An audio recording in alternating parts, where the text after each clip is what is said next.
Hey guys, welcome back to my channel, or welcome to my channel if today is your first time here. My name is Sharon and please consider subscribing. So somebody asked me a question a while back, and the person was literally asking how to start a business and also how to ship goods from China. I took it as a two-in-one question and decided to treat it as such, and I'll be talking about all of that in this video. Okay, so if you feel this is something you're interested in, then please keep on watching.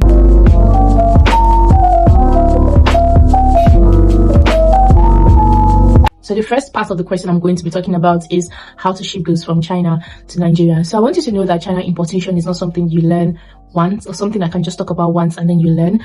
And I have treated China importation in all of my previous videos. I talked about literally everything I know for beginners. Okay, so China importation is a process and you're going to learn a lot as you go. So majority of the things you're going to learn are going to be from your mistakes. Okay, I learned a lot from the mistakes I made while importing from China, and I feel like you just need to know the basics, which is literally buying your goods and shipping down to Nigeria. And I've talked about all of this in my previous videos. Okay, so as you go along, you're going to learn every other thing you need to learn. Moving on to the question, how to start a business. So I feel like before anybody should think about starting a business, they have to put certain questions into consideration before like going into a business. So the first thing should be, why are you starting a business? Okay, so I don't know, but so many persons want to start a business because they see other people in businesses, and if this is your reason why you want to start a business, trust me, I don't want to say you're going to fail, but that should be one of the things you would experience, failure. Okay, so you should have a concrete reason why you want to start a business. One of that things should be solving a problem. So the easiest way to do a business and flourish in that business is if you have a problem that you have identified and then you are providing a possible solution to that problem. So if you look at most of the businesses that are doing so well today, you'd see that those businesses are actually catering to one problem or the other. Okay, and outside that, you need to also know how to go about it. Okay, so even when you have a solution to a problem, if you don't know how to properly bring it out or how to properly, let the world know that yes, I have this solution you're looking for, then there's a possibility that you're not going to do well in that business. So it's not enough to say, oh, I have a solution. Okay, so this is where marketing and every other business strategy comes in. So now that you have found your why and then you have decided on what kind of business you want to go into, that's by trying to solve a particular problem. The next thing you want to do is to do your feasibility study. I've done so many businesses in the past. Some of them I had to stop and others I'm still doing till now. Before I venture into any of those businesses, I always ensure to do my feasibility study, which is literally me just doing research, checking around, asking questions, knowing who my competitors are, knowing who my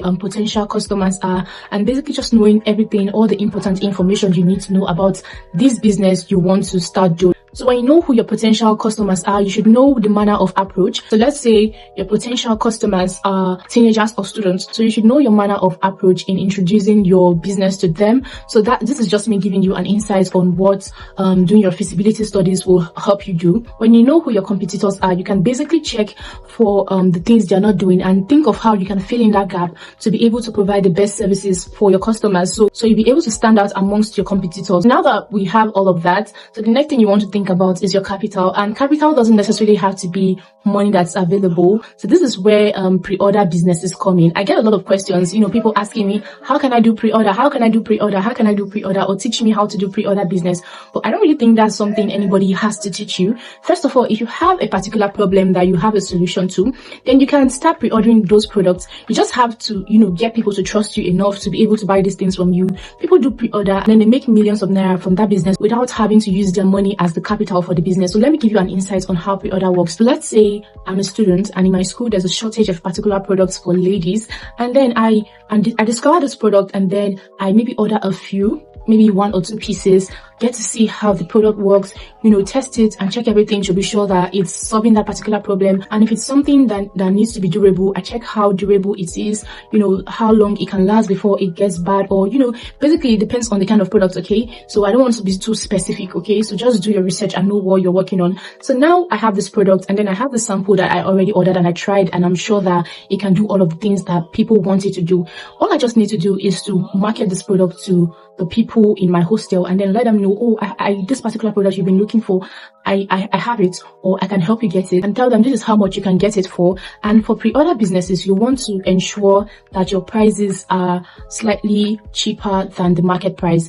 And the reason your price has to be cheaper is because you're not using your capital, so you don't need to add so much profit on the product, one. And secondly, your price needs to be cheaper, so they see a reason why they have to wait for the period of time you're going to keep them waiting. So now that you've told them the amount the product costs, and then you tell them, okay, I don't have it on ground, but I can help you get it, and this is how this is the period of time it will take for you to receive the product. And then when they decide to go check to see if they can find a particular product around, and then they find the product somewhere, when they check the price, they see that, oh, Sharon's price is actually cheaper, and she's only asking me to wait for 10 days. Since I don't want this item urgently, you can wait for 10 days and save up some cash, and then they'll send the money to you. You already have your capital to bring in that product, and business has started. So that's how it is. I can remember when I started doing ventilation, I didn't have money to buy all the tools I needed. All I just needed to have was the knowledge, which I learned from watching YouTube videos. So when I learned how to do ventilation, I took a picture from social media and I created an advert on Gigi, a free advert on Gigi. Ventilation was something everybody was interested in, and there were very few people supplying this service, right? So that's where finding a problem and a possible solution to that problem is. So I knew that that thing was a problem. Like, people were looking for people to ventilate for them because they used to buy from China or Korea, and then when COVID-19 happened, like, all those factories shut down, and then people had to source for this item here in Nigeria. So I knew that was a problem, and then the possible solution was for me to learn how to ventilate so I can, offer that service to people.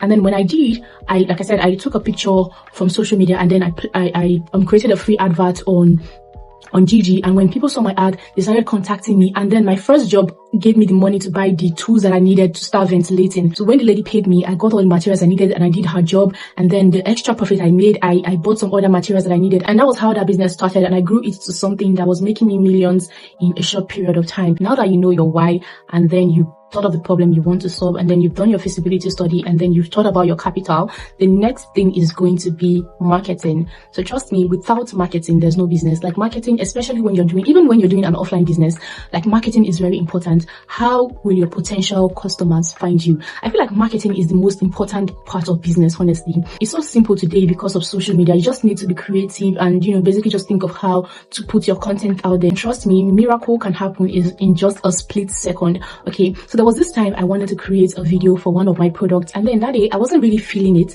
but I just felt like, let me just make a video and post and run an ad with it. I don't want to run ad with my old videos. I want to stop running ad with my old videos. I just need like a new video to run an ad with. So that was how I got up that money. When I do voiceovers, I script it so I know what I'm saying and I'm not just blabbing and just going over the place. So that was how I did my script, and then I made a few clips, put them together, and I did a voiceover, and then I posted that video on TikTok and on Instagram. I had about 2,000 naira in my ad wallet then, and then I started running an ad with the remaining 2,000 naira. Because when I'm running an ad, I like to first of all watch how the content is doing before I decide to push it further. And guys, that day, I don't know what happened, but that video got over 100k views on TikTok. My WhatsApp was on fire, messages everywhere. And then, when I was getting so many messages on WhatsApp, I had to go and turn off the ad on Instagram, because now I need to focus on that traffic I'm already getting. I don't need more traffic. I don't have to be spending money trying to get traffic when I'm already getting something organically on TikTok. So I had to turn off the ad, and then I was attending to all the messages I was getting. I sold out that item, and people were still asking for that item. I had to do an urgent restock, and then the TikTok video got to over 500k views, and then it stopped getting more views. And before I knew what was happening, the one on Instagram started to do so well. I don't know if I think the people on TikTok actually went on Instagram to start searching for that video or something. I don't really know, but somehow the one on Instagram started to do so well, and the one on Instagram also gave me over 500k views.